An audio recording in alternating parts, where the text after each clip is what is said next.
what's her name, Jim? Why am I drawing? Ariana Athens. Yeah, Mm-hmm. Cariana up in Morristown. So we like to do the who's who of the old school OG CrossFit types. We've had Matt Chan, we've had Adrian on a bunch of times. We usually bring him on either right before or right after the games. We've had Pat Barber. We just had the Chans on not too long ago. And so yeah, we remember the days where we used to wear board shorts and Vans, and we like to celebrate those things and talk to people, and we also use this sort of as like a master class of things that we're into, and diet and nutrition and optimization and one of those. And Jimmy and I have run the gamut of the different zone, keto, paleo, all these things. And it's very hard to be really rigid and strict with those sorts of things. And so with what you do and your stuff, it kind of balances all that. And you know like the video about Alex Hormozzi's Mm. stuff, and saying that there is some nutrients in vitamins and minerals in things like Fruity Pebbles, which my kids will love to hear that sort of stuff. So yeah, it's just really hard to be super strict, and you got to live and be a human, and sometimes it's okay to do those things. So Jimmy and I wanted to get you on here and talk about what you do and all of the research and those sorts of things. So Cool. Yeah. we are. We'll try to simplify it. We'll see. Yeah, you do a great job with all that stuff, and it's like I said, it's super informative, and it helps people relax a little bit. At least it helps me and Jimmy relax on our rigidity and not being so strict about what we're putting in our diet, and also Yeah. enjoying life a little bit. Good. Good. I'm glad to hear that. I'm glad it's helping. I Yeah. was as rigid too, so maybe I attract people that were like me. Yeah, we always say, you got to find the others. And so that's kind of what this podcast journey has been for us, is connecting with like-minded people and picking their brains. And I always tell people the things that I'm talking about, I learned from people that are far smarter than me. So please go ahead Mm. and fact check me and do your research. And here's the people and here's the information that I'm telling you about. I'm just trying to simplify what they've simplified for me and simplified for you. Mm. Yeah, I like it. So we're live, Jim. We are live, sir. All right, we are live with EC Synkowski. A plethora of information when it comes to nutrition and optimization and all that stuff. So, EC, what before we get into it too deep with some questions and stuff here, why don't you tell the good people where they can find you, all your socials, anywhere the things you want them to connect with. We'll put those things in the show notes for you as well too. Awesome. Well, thank you so much for having me on. And yeah, EC Synkowski. It's optimizemenutrition.com. It's the same handle on social media, Optimize Me Nutrition. And then my podcast is The Consistency Project. All right. So, EC, before we get in the meat of things, we like to have some through lines, kind of connect the dots with our people. Rich and I always say it's a small world, and we try to make it smaller. So, two things. First off, we actually had dinner together. Like Mm, Rich said, I worked at CrossFit Motown, and mm. Cariana took us up to Crash Bees in 2010. Mm. Wow. Dave Castro took us out to dinner. You met us there. So we have met, we broke bread. Then the other thing is I've seen in some of your clips and stuff, you like to collect license plates. And so Mm. so do Rich and I, we like to collect license plates. I saw that. I was like, oh, we're on the same wavelength there. I think you might have a little bit more than me. I've obviously New Jersey, California, Colorado, and now in Florida. Wow, we've done a bunch. We've overlapped a bit. Yeah. Well, that's a trip. 2010 Crash Bees. Oh my goodness. That's a flashback. But yeah, so I've kind of moved around the country a bit. So the license plates in my background are really the states that I've lived in. So Maryland, Massachusetts, Colorado, and California. Is that it? Yeah, I think that's it. And Yeah, so we my slow motion version of a road trip is what I tell people because it happened over 20 years. Yeah, I'm about a decade behind you, but I've done New Jersey, California, Oklahoma, Colorado, and now South Carolina. Holy cats. Okay, yeah. We've got a good collection then going. Yeah. It's a big country, there's a lot to see out there, and so why not spread your wings a little bit and maybe travel to where the opportunities take you from time to time. Yeah. And CrossFit also, I could work remotely from a lot of different locations. So you kind of wanted to take advantage of that too, you know? Do they each hold a special place in your heart? Mm, yeah, for sure. For sure.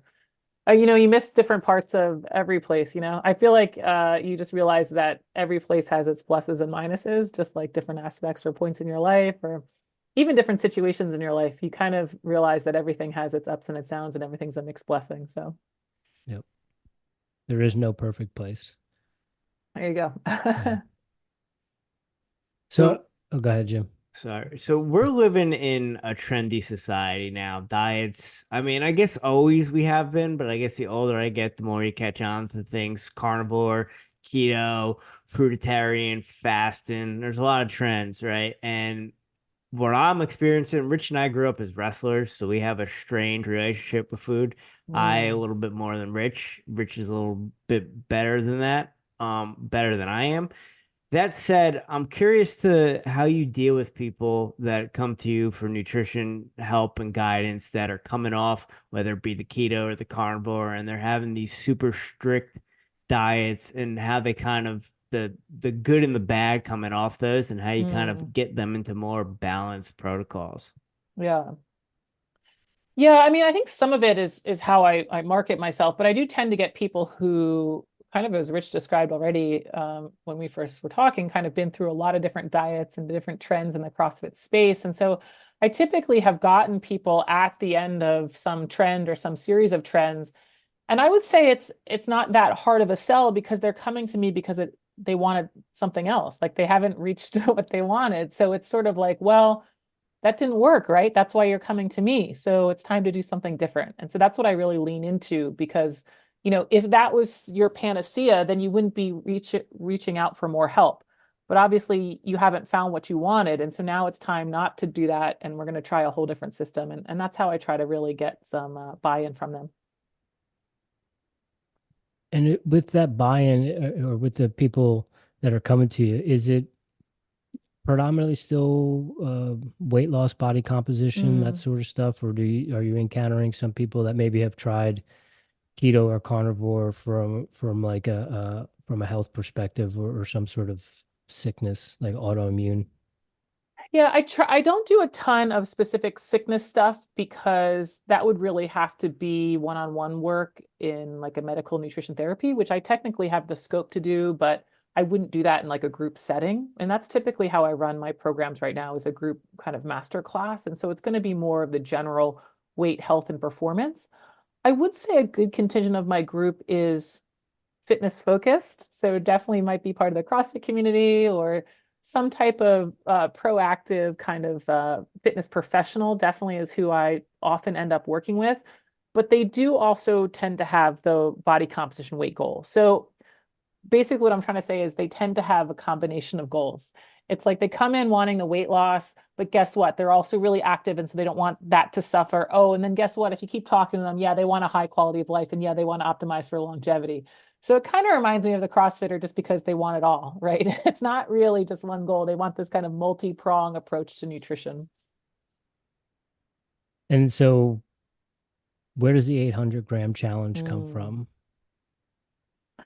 Where does it come from? Yeah, so it actually started for me a long time ago. I mean, it was since we've talked a little bit of CrossFit OGs back in my Boston days. I was good friends with the Bergeron, still am, but spent a lot of time with them. And I just had this just casual dinner one night with Heather Bergeron, and we were just talking about nutrition as we did as CrossFitters. And she made this offhand comment, not really meaning anything of it, but she's like, you just can't eat enough vegetables, right? And it actually just stuck with me for a really long period of time because I was just sort of thinking, that's really interesting. How are we going to measure quality in the diet? CrossFit was so measurement focused and we measure our workouts and this is how we're measuring macros. And she made this comment. I was like, well, that's really interesting. How are we going to measure quality? How do we measure if somebody's eating clean? And gosh, that was, I don't even know how many years ago, but that was always sort of ruminating in my mind. And then I happened to come across a study that was looking at fruit and vegetable consumption relative to health outcomes. I mean, this is fast forward now to 2017. I'm doing a master's in nutrition. And basically, they found that when people ate 800 grams of fruits and vegetables each day, their risk of like cardiovascular disease and cancer and dying went down. And I was like, that's really interesting. Like, what about if I try to eat 800 grams of fruits and vegetables each day with no other rules and restrictions and just sort of see what happens. And so that's ultimately when the 800-gram challenge was born. And that's what it is. It's adding this healthy daily dose of fruits and veggies to the diet, but it's a really simple way for people to measure quality in their diet. It turns out that it's not a perfect system. There's other things to look in the diet. It's not even a perfect measurement of quality. But I find that it's just a really slippery slope that when people think that they're eating clean, but they don't have any measurement standard. It's what you guys know so well for CrossFit. It's like, how do you know you're getting better? Well, we're going to take some measurement. And so the same thing is going to be true when we're looking at quality in the diet. And that's really the main intent with it. And so for the people that are listening that might not know about this or have seen it, Yeah. what does that look like on a meal to meal daily basis? Yeah, 800 grams by weight does fit on a standard dinner plate. I always like to remind people you're not going to want to eat it all at dinner. You're going to want to spread that out across the day. And it ends up being about 6 cups. So I like to tell people target 2 cups of fruits and vegetables at each main meal, breakfast, lunch, and dinner, and then just fill in the rest. Because the idea here isn't we're not looking at all aspects of the diet. We're not focusing on protein yet. We're not looking at all the snack foods. You're not restricting foods. You're just focusing on adding this dose of fruits and veggies to the diet. And so if you do it at 2 cups at each main meal, you're going to get to 800 across the day. Okay. Okay. And not restricting anything. What do you see from that? Do you see filling yourself up with nutrients you don't necessarily want the extra stuff?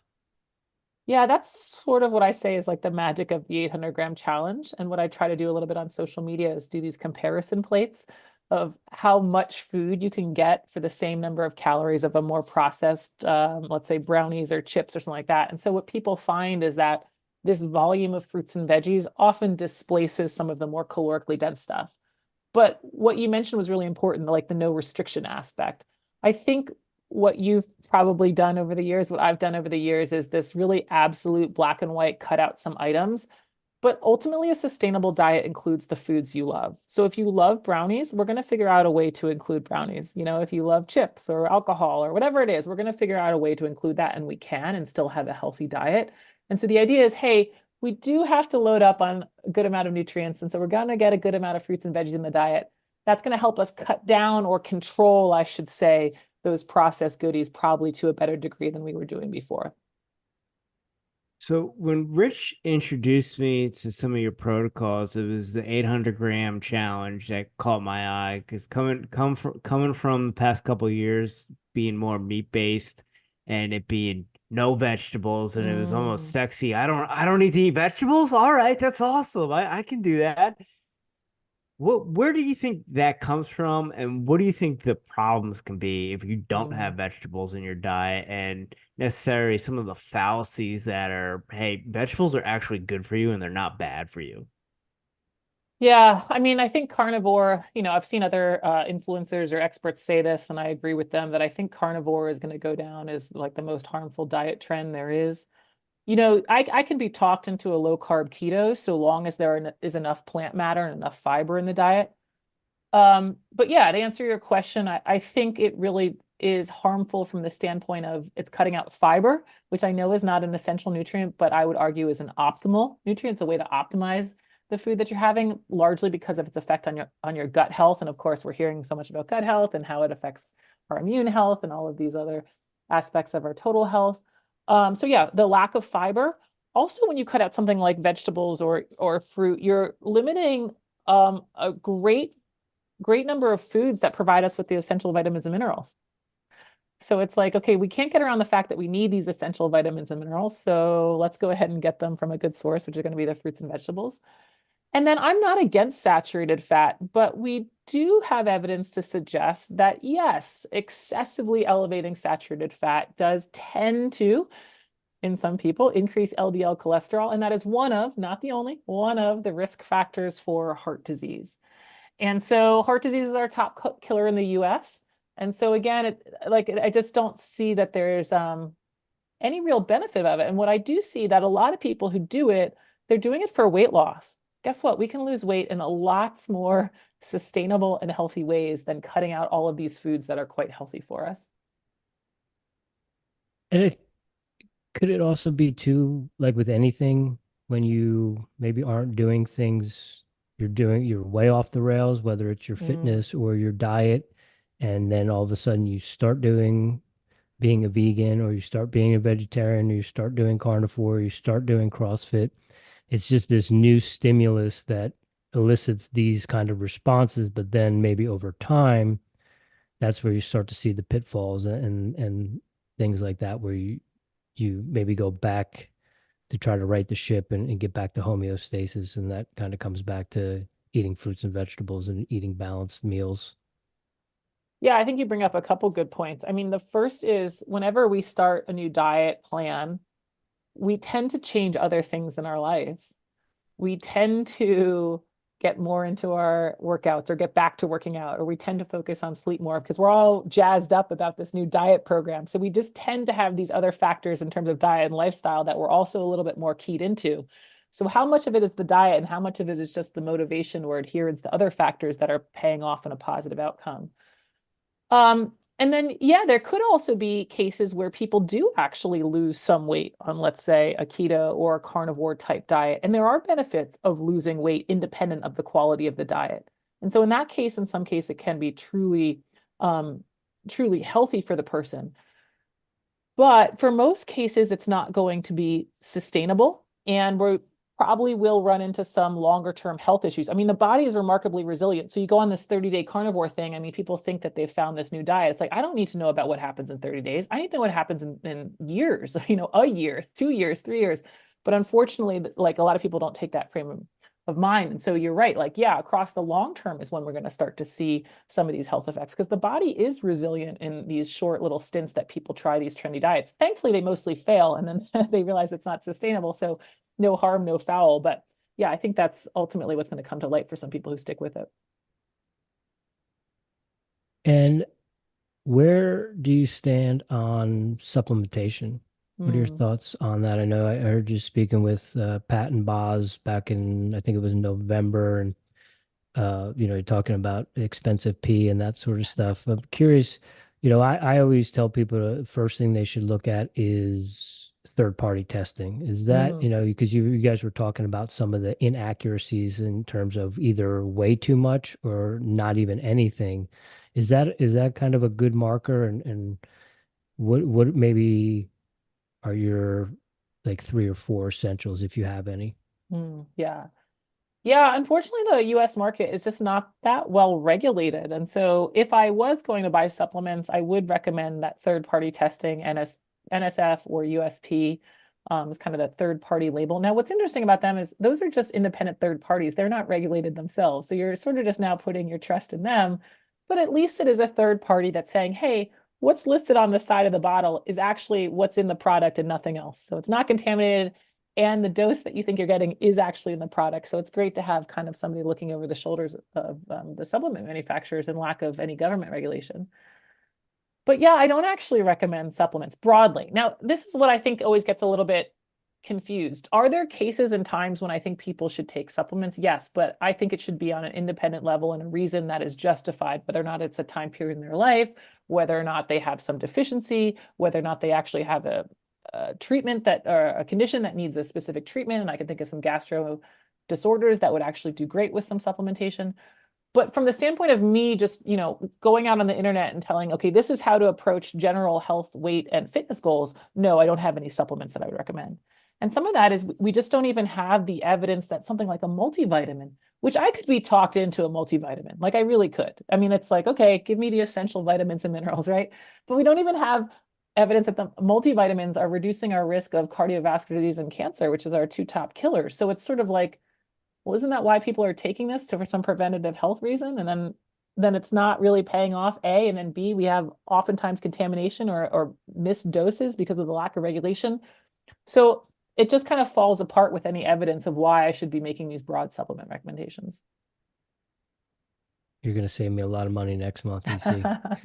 Awesome. Good. Glad to hear it. Put it into those fruits and veggies, And speaking of fruits and veggies, I'm curious, what are your thoughts specifically on like frozen stuff? I love it.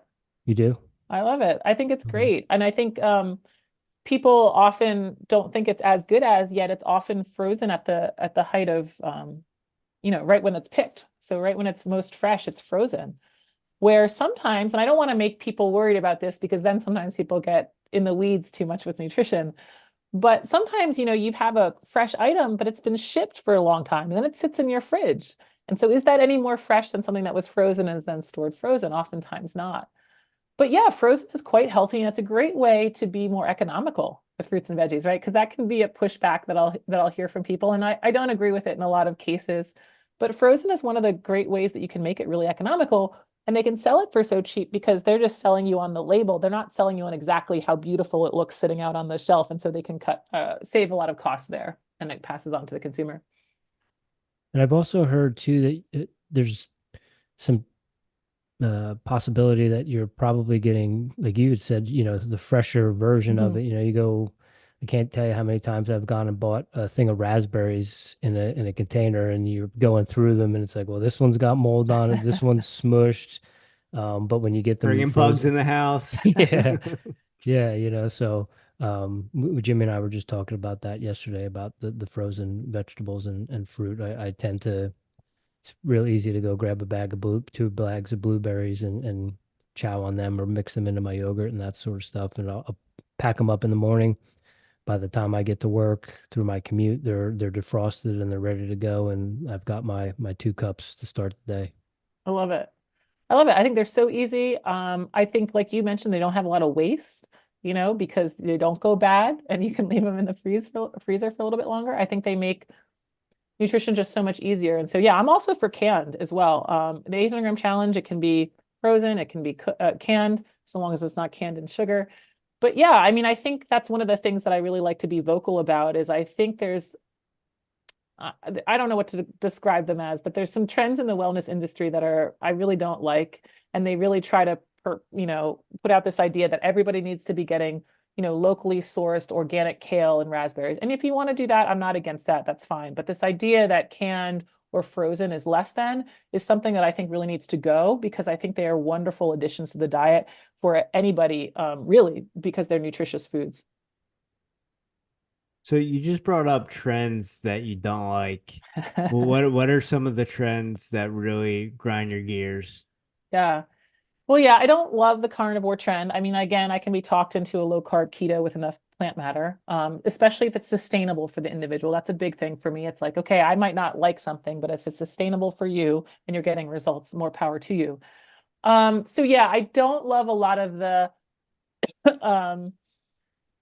the wellness trends that I think really play on the worried well. And maybe it's because that was me for a while, but what do I mean by that? A lot of like the direct to consumer testing. Maybe it's like the continuous glucose monitors for people who are not insulin dependent diabetics and like, this optimizing your health or just a lot of the supplements that aren't necessary. I think any trend that implies fruit is sugar has got to go in my book. That's one. Or any of the complete anti-sugar stuff, like you have to avoid all processed sugar because it's just not realistic. And I think after being through so many trends myself and just kind of coming to a place of knowledge, but also looking at what's really sustainable and what people really need, it, I guess, grinds my gears to see all this stuff that it's just like, guys, this doesn't work. I don't know who your clients are, but this is not going to work. And so I like to push back against those for sure. So I've seen the posts because I love your Instagram because there's just a bunch of knowledge and cool. it's simple. You just said fruit is not sugar. Can you inform our audience why that is the truth? Yeah. Yeah, and it's a little bit tough. I mean, that sugar, explaining the whole sugar conundrum is a little bit tough because fruit does contain sugar. And in fact, it does contain the same molecules as table sugar. So fruit does contain the fructose and the glucose molecules that you find in your table sugar. The difference, though, is the dose that you get. So when we eat fruit, we actually primarily eat water. It's 70 to over 90%, depending on which fruit we're looking at, water that you're eating by weight. And so when you're eating a lot of fruit, you're actually eating a lot of water. And then, yes, you get some sugar in there, but then you also get some fiber and you also get some vitamins and minerals. Conversely, if you eat table sugar, you're literally just getting sugar. Or if you eat something like, I don't know, a candy bar, it's primarily sugar and fat, but it's not a lot of water. It's not a lot of vitamins and minerals. And it's certainly not a lot of fiber. And so they're quite different when you look at their overall composition. And also when you look at our behavior around it. Like, how much fruit are you going to eat? Even if it's a plate of fruit, you will not eat the same as you would if you was candy bars and candy and all of that stuff. And so ultimately, at the end of the day, the dose ends up being so different. I think I did this comparison because somebody was always in the summer when there's fresh fruit around, people always make the comment, oh my gosh, I'm eating so much fruit, or I'm eating too much fruit. So I wanted to do a comparison with fruit, of course. And I think it was, yeah, 4 800-gram challenges of just fruit. So I did a plate of watermelon. Let's see, I think it was cantaloupe, mango, and pineapple. So 3,200 grams of fruit had less total calories than a pint of ice cream. 4 dinner plates of fruit had less total calories than a pint of ice cream, which I don't know about you, but I've certainly had a pint of ice cream in my life before. The people will have that and be like, oh, I treated myself or something like that, right? But then be too cautious around the fruit. So what I'm trying to get at is ultimately, because of the way it's packaged, the dose of sugar is so low that no, we're not overeating it. In fact, it's quite healthy to the diet. So I have a question for you, EC, because as I said before, I work with high school kids, and a lot of them love to talk about, they come in with their naked smoothie, Okay, and you look at that, and that literally has the same amount of sugar as a can of Coca-Cola or a can of Mountain Dew. sure. So am I wrong in telling them that that's probably not a good thing to start their day Mm. with? Yeah, it's interesting. Kids, I think, our high school even is a little bit tough, in my opinion, because you also are navigating what's available at home and what the parents are educating on and what they're purchasing, right? So there is a layer of complexity there. I think that's much more difficult than just talking to the clients directly, let's say. I would say yes and no. I mean, when we look at it in terms of a sugar value, sure, we could make that direct comparison and say, or even just on a caloric value, I bet the calories are quite similar to a Coke. It is slightly better though, because they're going to be getting some fiber and they are going to be getting some vitamins and minerals. And so I think this is something that's confusing about nutrition is people will often pick one thing to compare foods, when at the end of the day, we need a lot of different nutrients to go right. So we don't just need calories to go right in our diet. We also need all the vitamins and minerals, and we need the macros, and we need the fiber. And so this is where, like, juice, like a naked smoothie, is not the same as a Coke, because yeah, maybe it has the same calories or same amount of sugar, but again, the naked juice has the vitamins and minerals and the fiber. So I wouldn't want to say that they're totally equal. I do agree with you though, especially those naked smoothies, they tend to be quite pulverized and processed way more. I did a comparison once, a photo of what my smoothie at home would look like to equal one of those kind of store-bought smoothies. And the volume out of my blender is like way higher, way more food than something store-bought. And that's because they just you make it so processed and reduce even some of the water content so it can fit for shipping and stuff like that. Where if you took the volume at my house, it would take much longer to drink. You'd probably be much more full. And so I would love to see those students move towards something like just eating the orange, the apple, and then drinking some water. But certainly I would take that over Coke any day of the week. How about bread, pasta, Mm. gluten? Is Mm. there a place for that? Is it Yeah. is if you're doing the 800-gram challenge, is it okay for the kids to have sandwiches or like a Chick-fil-A? Yeah, well, well, that's a That's where I range. lost you there. That's a range, right? Sandwiches, Chick-fil-A. Yeah, I mean, I truly do believe any food can be part of a healthy diet. And I think every day we have what I kind of call space for fun foods.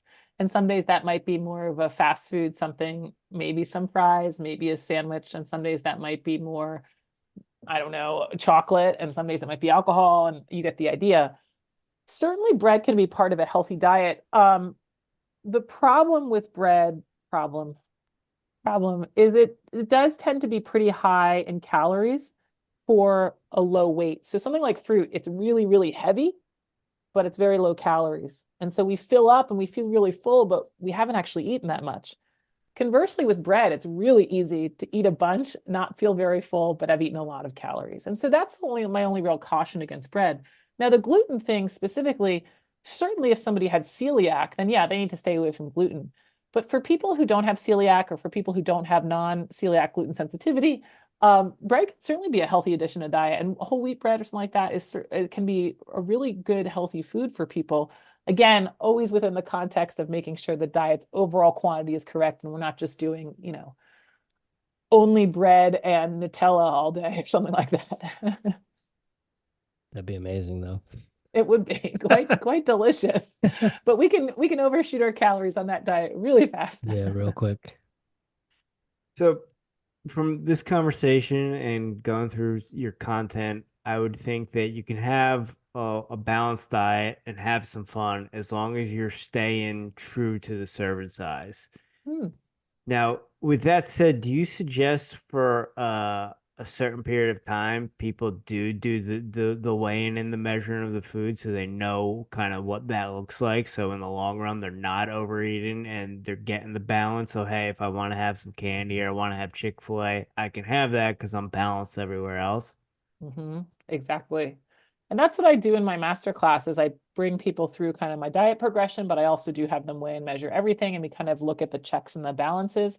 And my goal for them is actually not to weigh and measure forever. I don't weigh and measure forever, but it is a really, really useful tool, even if you use it periodically, even if you come back to it twice a year to kind of recalibrate, if you will. And I think it's awesome. I think, it's kind of like, if you want to, I don't know, get really wealthy, you're going to have to look at your budget at a certain point. And so the same thing's going to be true with nutrition. If you want to make sure you're hitting your endpoints, you're going to have to look at all of the different factors and add them up in a quantitative way. But what you pointed out is actually a really great point when you said, look at the serving size. I think for people who, let's say, weighing and measuring everything right now is a little bit overwhelming, because I understand that it does require a good amount of work. I think even just checking in with the serving sizes of things is a really great first step.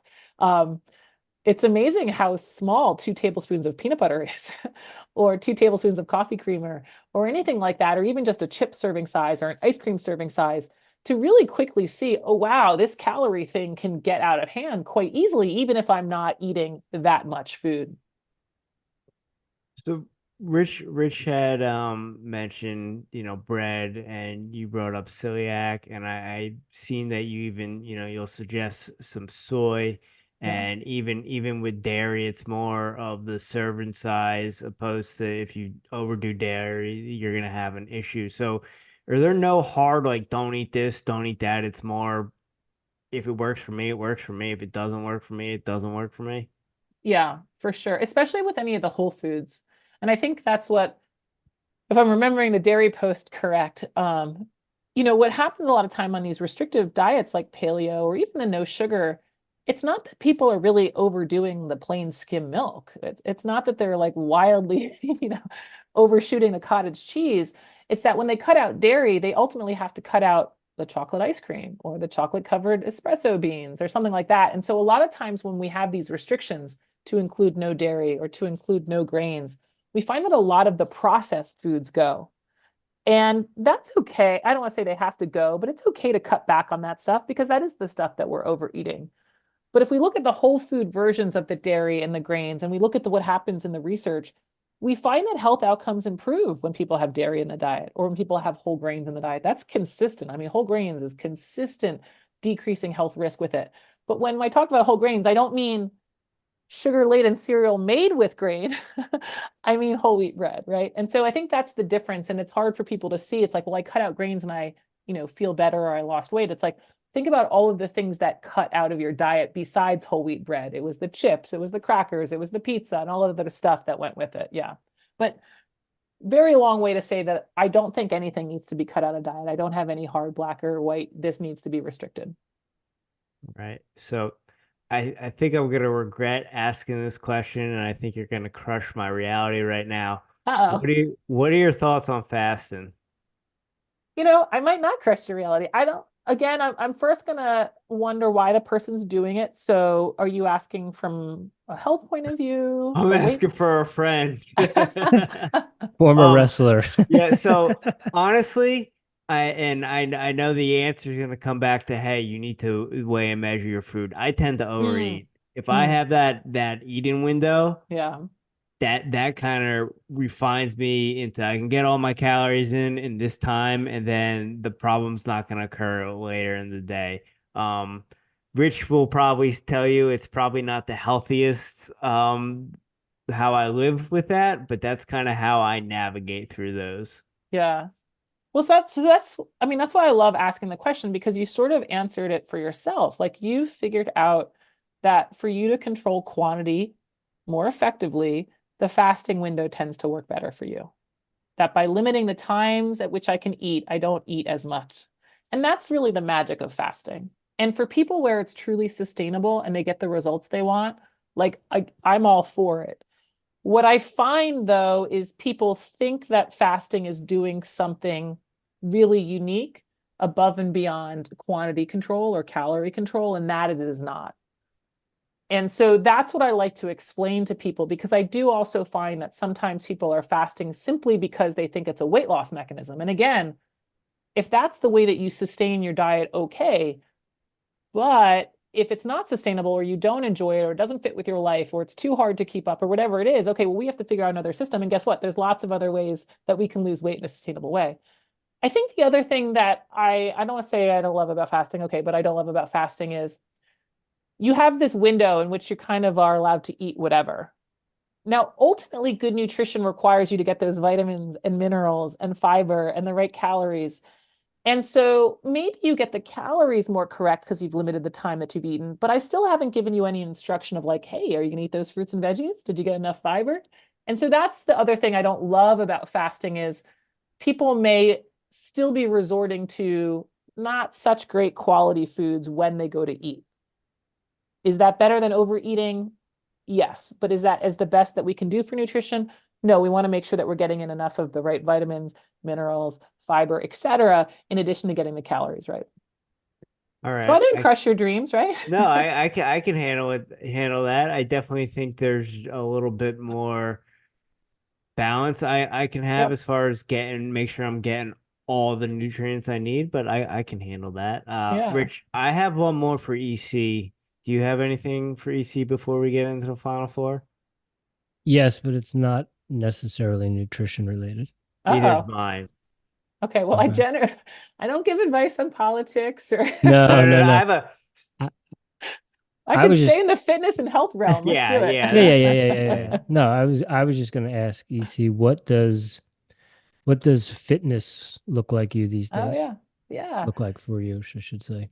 Yeah, I still do a bunch of CrossFit type workouts. I'm wearing my street parking Street hoodie, so parking. I do a good Shout amount of out to street street parking. parking. Yeah. Mhm. I do a good amount of street parking. I go to a Globo gym near me as well. I have a CrossFit gym near me. I also go to a Globo gym near me. And I'll use some of the machines and or barbells, depending on what I'm doing for like leg strength stuff or some sled stuff or pull-ups or stuff like that. They also have those rotating stairs, which I think might be one of the best machines at gyms.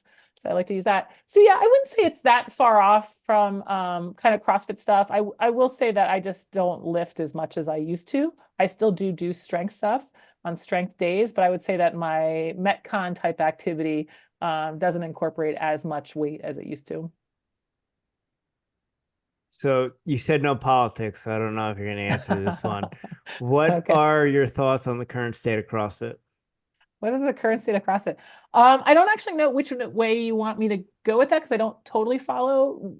If you want to provide a little bit more context or Just something. in general, we've asked the Chans, we've asked Oh, some okay. people who've got out of it, just kind of what you think of it, because I know people were in an uproar about some of the costs of the affiliate stuff Oh, okay. going. There's new management, so it's kind of being run, it's kind of getting pushed in a different way. We're like Hmm. Rich said, we're not like super up on it. Yeah. It took us to a good spot, but we don't go to a box or anything like that. But just curious, someone who worked in the space for a while, if you have any thoughts on it. Yeah. Yeah. I mean, I don't follow a lot of it. So, and I'm not a gym owner, so I don't totally know. But I think everything I've seen from Don is really impressive. And I really think he's a great leader. And so I'm excited to see some of the changes that he can bring about. I was able to go to the CrossFit Health Conference. I went to that. Was that in February in Austin? So I met with him and so yeah, I mean, I think if somebody can kind of turn around and lead it to a bigger organization, he can do that. And so I am excited to see what they're able to do in the next few years. I guess one more for you. Back in the day when you were really getting after it, did you have a favorite workout? Oh yeah, that's super easy. It's still my favorite workout, Helen. Oh, all All right. right. Helen. Respect. All right. Yeah, Helen is actually the format of a workout. I think I've said it multiple times on somewhere on social media, but it's like when in doubt, do a version of Helen. Like it might not be running, pull up and swings, but maybe you happen to be at a whatever and you've got row, burpee, box jump or something like that. It's such like a great format, quick, get a little quick workout in, and I love it. I think it's beautiful, a beautiful structure, and so I love that one. That's one of my, as a runner, it's one of my favorites. Yeah, totally, totally. All right, EC, final four. Uh-oh. First one I got for you. Are you a coffee drinker? Yes. How do you brew your coffee? How do you take it? Oh, this is kind of embarrassing. So I have a machine at home. I don't know what it is that I do kind of like an espresso morning, but it's a coffee. But I do decaf. Hold on. But then I go out and I get caffeinated. So it's kind of like I do 1 or 2 cups of decaf to get the day going. And then I go out and I get caffeinated. Currently, I've been going to Dunkin' Donuts. Sometimes it's Starbucks, sometimes it's McDonald's. I know it's a really wild coffee routine. You take it black when you get it out? When I go out, it often has cream in it, but at home it's black. Okay. And it's sometimes hot, it's sometimes cold. It's all over the map. Yeah, variety's the spice of life. I love talking to people. It's like the same thing every morning. It's like mine's not that at all. Anyway, Did you drink Dunkin' Donuts before you lived in Boston? no. And I didn't even drink it then. I probably drink it Okay. now because it's the closest one to where I currently live. Okay. All right.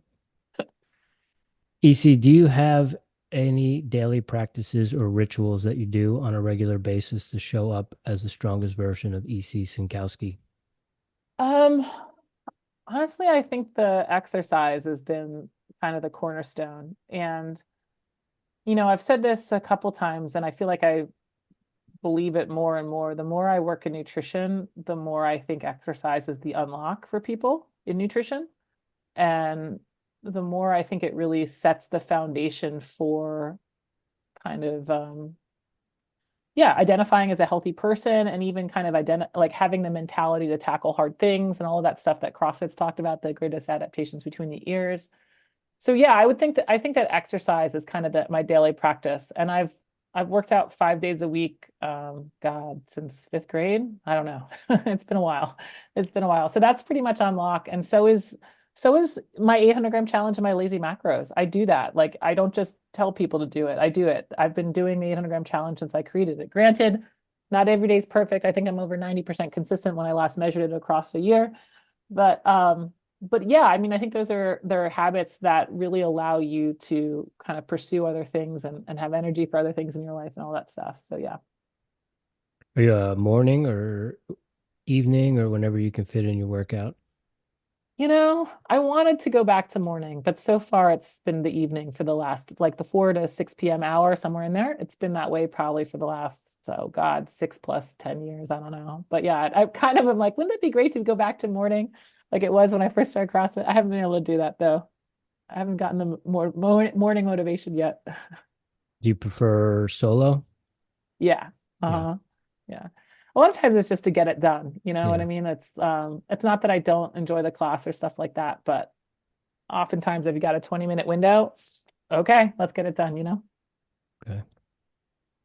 EC, what are you listening to right now? Music, podcasts, audiobooks? Are you reading anything?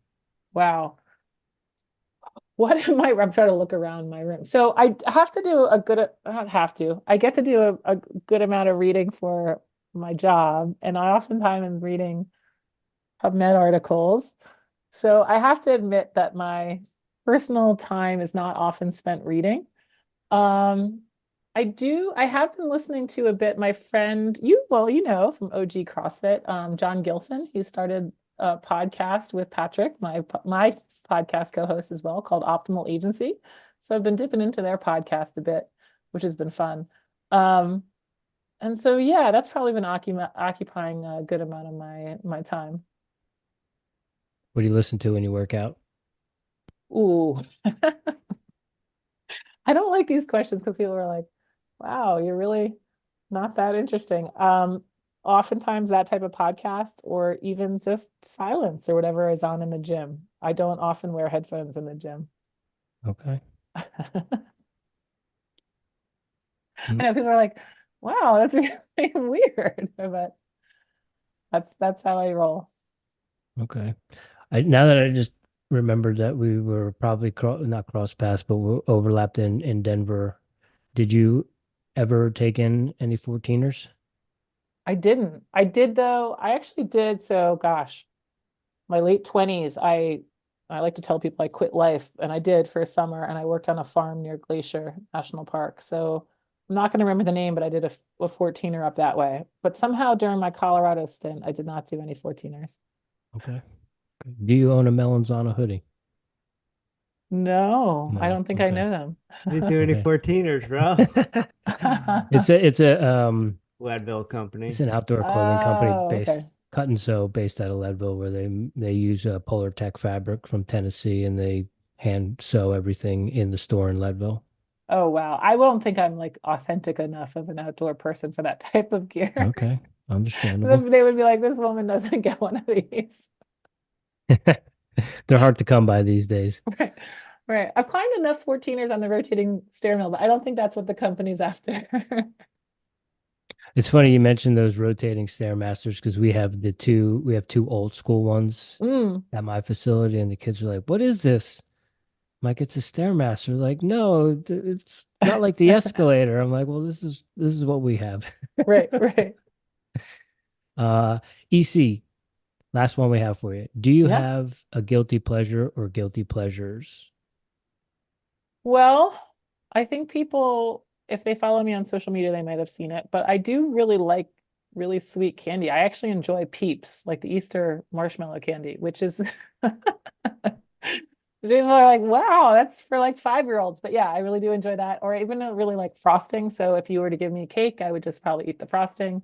So for somebody who likes nutrition, I also really do like sugary sweet stuff. Okay, all right.